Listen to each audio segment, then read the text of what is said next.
पिसा हो अम्मा धीरे धीरे, हल्दी के गांठ हो पिसा हो अम्मा धीरे धीरे,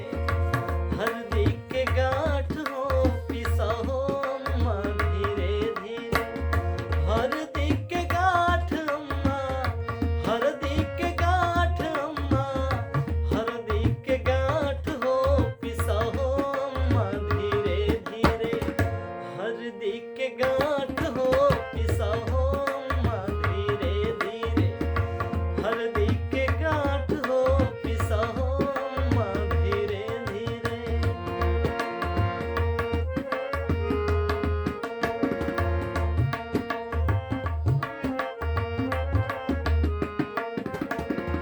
पहिला हरदिया अम्मा पंडित जी चढ़ाई है हो, पहिला हरदिया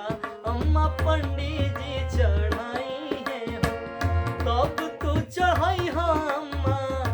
तब तू चढ़ाई हा अम्मा, पापा जी के साथ हो पिसा हो भाभी धीरे धीरे, हल्दी के गांठ हो पिसा हो भाभी धीरे धीरे,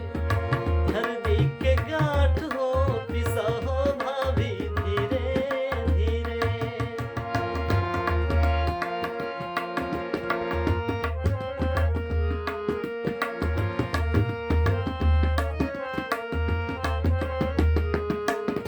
दूसरा हरदिया भाभी पापा जी चढ़ाई है हो,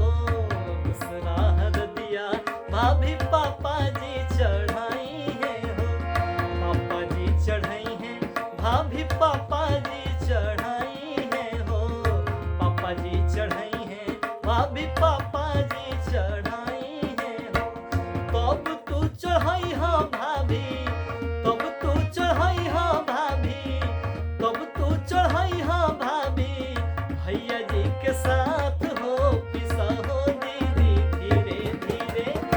हल्दी के गांठ हो पिसा हो दीदी धीरे धीरे, हल्दी के गांठ हो पिसा हो दीदी धीरे धीरे, हल्दी के गांठ दीदी, हल्दी के गांठ दीदी, हल्दी के गांठ